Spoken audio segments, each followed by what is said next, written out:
اعوذ بالله من الشیطان الرجیم بسم الله الرحمن الرحیم. درنو لیدونکو ګرانو زده کوونکو السلام علیکم ورحمت الله وبرکاتو. الله دې وکړي چې جوړ روغ د روغتیا جامې مو په تن وي. نوم مې رفیع تخلص حبیبي کوم. ټولګی مو 11 مضمون مو کیمیا، موضوع مو اوسپنه ده. ګرانو زده کوونکو درنو لیدونکو موږ ستاسې تیرو درسونو کې د میس کرومیم عنصر لوستی و چې د شپږم فرعي ګروپ عنصرونو له جملې څخه بلل شوي وو. د دوی لاسته راوړنه او د هغوی کیمیاوي خواص او کارونه مو په تیرو درسونو کې لوستې وه. چې اتومي نمبر د کروم 24 وزن یې 250 و. د هغوی اړونده خواص باندې مو بحث درلودلو. د تیرو درسونو پر دوام نن ورځ زموږ تاسې کومه موضوع چې ده هغه اوسپنه ده. په انګلیسي کې ورته آیرون وایي. اف ای سمبول دی. اتومي نمبر یې 26، اتومي کتله یې 55 ده. اوسپنې د نامه سره ممکن تاسې بلدتیا ولرئ یا ورسره اشنایي ولرئ چې یو ډېر مهم اساسي پلیس دی. د درس موخه مو د اوسپنې لاسته راوړل دي، د اوسپنې بلاک، دوره، ګروپ، خواص پیژندل دي، کیمیاوي تعاملات دي.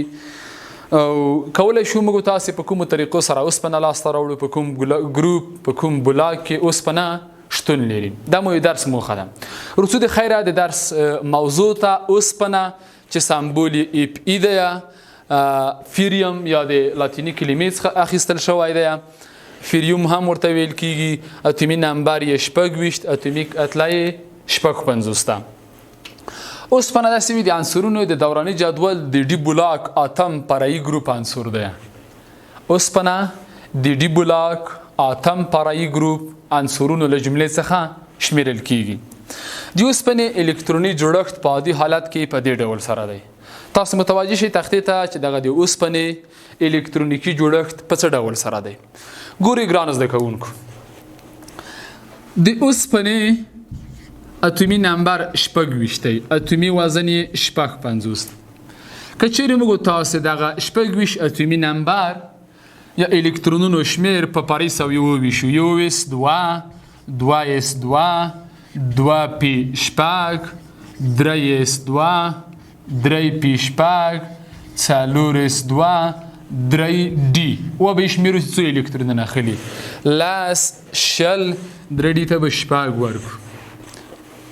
وروستی الکترون د ډي په فرعي ساویه کې واخیستو نو بلاک یې چې کوم دی بلاک یې ډي دی، ډي بلاک یې قرار لري. ګروپ یې چې کوم دی موږ تاسې د ډي بلاک عنصرونو د ګروپ د تشخیص لپاره تیرو درسونو کې یوه خبر کړې وه. داسې مو ویلي وو که چیرې په ډي شپږ ډي اووه ډي اته سره ختم شي وروستی الکترون په دې کې واخلي. دا په بي اتم ګروپ کې دي. کومه ګروپ کې دي؟ بي اتم ګروپ. نو اوسپنه د فرعي اتم ګروپ عنصرونو له جملې څخه ده. څو دورې لري؟ 4 ایسه لري. دوره یې څومه ده؟ 4مه دوره کې شتون لري. خواص یې څه شی دي؟ په وروستي مدار الکترونونه له لاسه ورکوي. نو خواص یې فلز دی. خواص څه شی دی؟ فلز دی. دغه انتقالي فلزونه چې موږ تاسې په تیرو درسونو کې ورباندې بحث کړی وو، یو اساسي نقطه یې د اصلي ګروپونو سره دا د فرعي ګروپونو چې د دوی ولانس تغییر کیږي. ولانس سره کم کیږي؟ تغییر کیږي. اوسپنه مثبت 2 مثبت 3 مثبت 4 مختلف اکسیدیشن نمبر نظر شرایط ته په کتو سره کارولای شي. بخنه غواړم ولانس 2 3 4 په دې ترتیب سره اکسیدیشن نمبر علامه لري.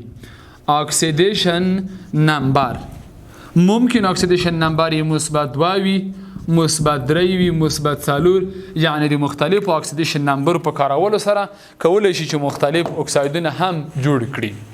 اوسپنه د ځمکې په قشر کې 4.9% شتون لري.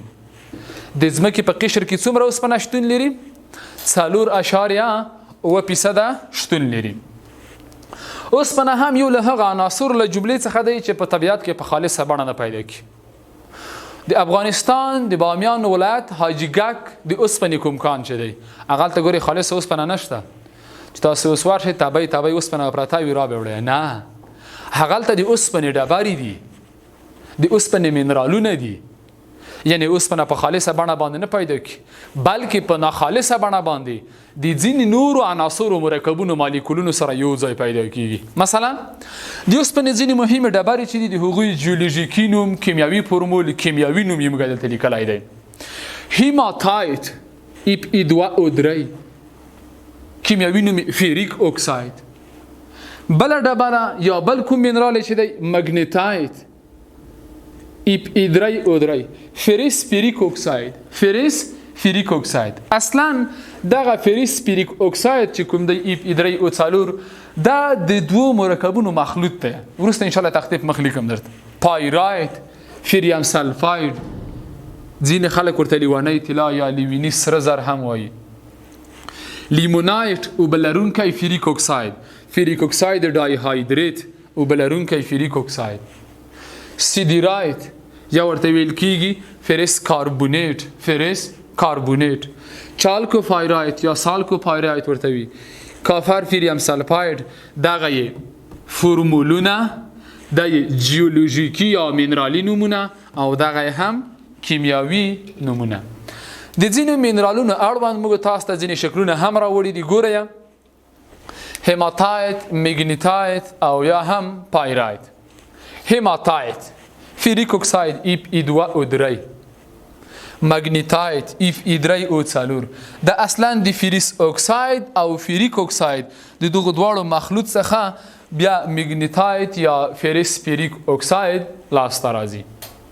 پایرایت Fe2 پایرایت یا خلک ورته لیوانی طلا هم ویل کی ځکه طلا په شان باندې ځلا لري. متوجه شئ دغه یو منرال چې کوم دی Ep3O4 دا د دوو ډبرو یو مخلوط دی. فیریس اکساید جمع Fe2O3 د دوی دواړو مخلوط شکل داسې هم لیکلی شو چې Ep3O4 Ep3O4 فیریس فیریک اکساید. فیریس فیریک اکساید مقناطیسي خاصیت لري. ګران زده کوونکو اوسپنه خو په خالصه بڼه باندې نه پیدا کېدله بلکې د ډبرو په شان باندې د کانونو څخه لاسته راځي، پروسس کیږي، وروسته خالصه اوسپنه ورڅخه لاسته راځي. د اوسپنې د لاسته راوړلو لپاره یوه طریقه چې ده په خلاص زړو کورو کې د حق او ډبرو سکرو پښتون کې لاندې کیمیاوي تعاملونه سرته رسوي او اوسپنه ورڅخه لاسته راځي. اول کلسیم کاربونیت ته تودوخه ورکوي په کلسیم اکساید او کاربن دای اکساید تبدیلیږي. د دې تعامل څخه هدف مو د کاربن مونوکساید لاسته راوړل. کله مو چې کاربن مونوکساید لاسته راوړلو اوسپنه لرونکې ډبرې راخلو لکه فیریک اکساید، لکه فیریس فیریک اکساید، لکه فیریس اکساید. د کاربن مونوکساید سره په درې پړاوونو کې تعاملو د سرته رسولو وروسته خالصه اوسپنه ورڅخه لاسته راځي. متوجه شئ تاسې تختې ته. مثلا په خلاص زړو کورو کې لومړی کلسیم کاربونیت راخلو، دته تودوخه ورکوو، ټوټه کوو یې په فلزي اکساید جمع کاربن دای اکساید باندې. په دویمه مرحله کې همدغه کاربن دای اکساید د دې سره بیا یې ډبرو سکاره یو ځای کوو، د دې څخه دوه مالیکوله کاربن مونو اکساید لاسته راوړو. د موږ تاسې هدف لاسته راوړل د کاربن مونو اکساید وو. که چیرې موږ تاسې داسې ډبرې راواخلو چې هغه په خپل ترکیب کې اوسپنه ولري لکه فیریک اکساید جمع د دې سره کاربن مونو اکساید یو ځای کو جوړوي چې Fe3O4 فیریس فیریک اکساید جمع کاربن دای اکساید به آزاد کی. دا شوله اوله مرحله. په دویمه مرحله کې همدغه فیریس فیریک اکساید یا مګنیتایت ورته وایي جمع دا بیا د دغو کاربن مونوکساید سره یو ځای کوي جوړوي چې FeO فیریس اکساید چې جوړوي فیریس اکساید جمع کاربن دای اکساید به آزاد کی. دا بشي دویمه مرحله.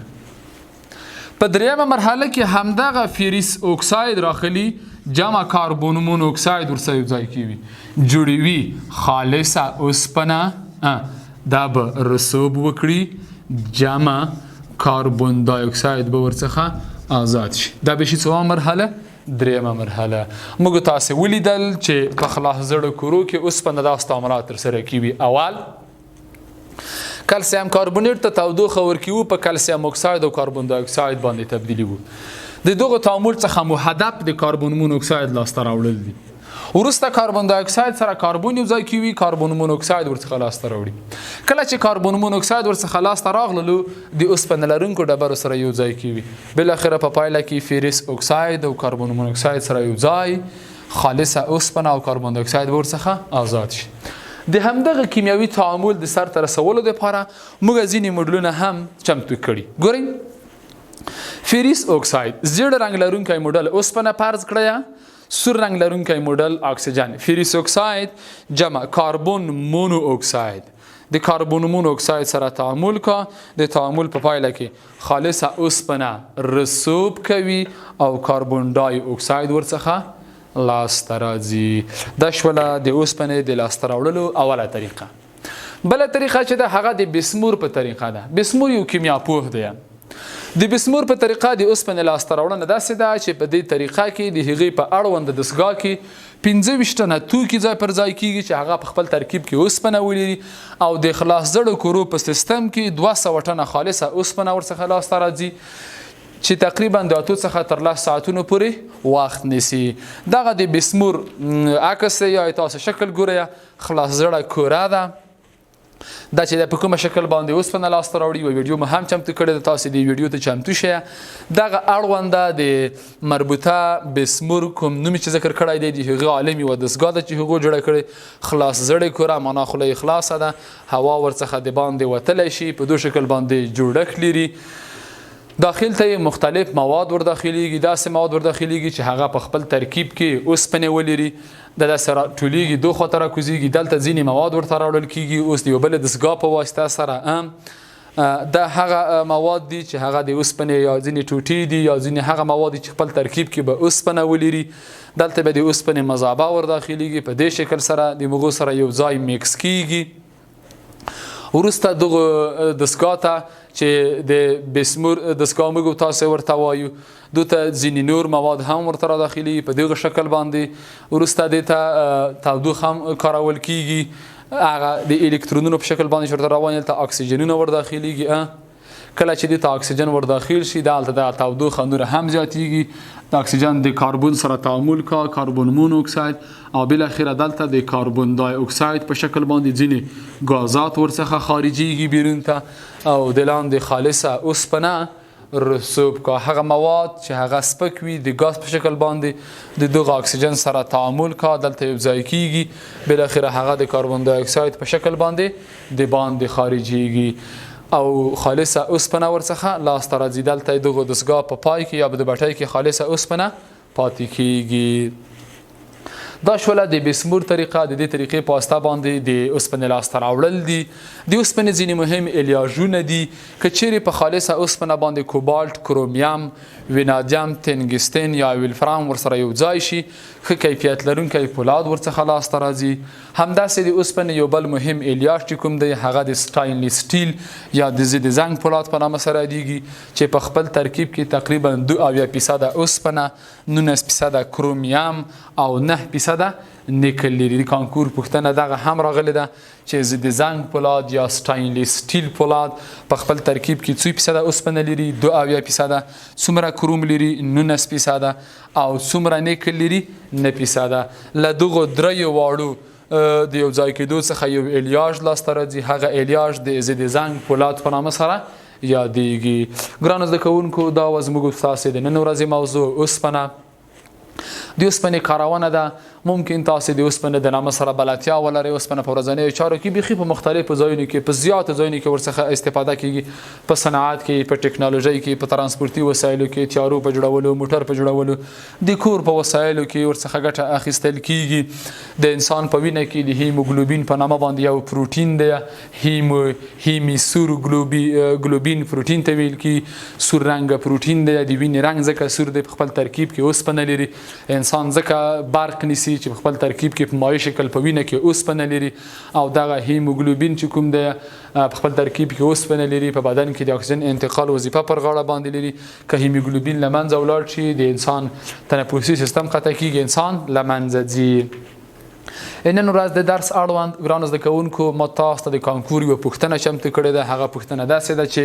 د ای پي 2 او 3 مرکب جیولوژیکي نوم عبارت دی له کیمیاوي نوم خو فیریک اکساید دی، جیولوژیکي یا منرالي نوم چې کوم دی هغه هیماتایت دی. کورنۍ دنده مو دوی پوښتنې دي، هره پوښتنه 4 ځواب لري، سم ځواب یې په نښه کړئ. اوله د ای پي سي او 3 مرکب کیمیاوي نوم عبارت دی له. دویمه پوښتنه ښه کیفیت لرونکی پلات په خپل ترکیب کې کوم لاندې عناصر لري؟ هره پوښتنه 4 ځواب لري، تاسې سم ځواب په نښه کړئ. دا وه ګرانو زده کوونکو زموږ او ستاسې د نن ورځې موضوع. تر بیا چې زه ستاسې په درنه چوپړ کې حاضرېږم، تاسې ټول په لوی او بښونکي الله سپارمه. ښه وخت ښې چارې، الله مو مل شه.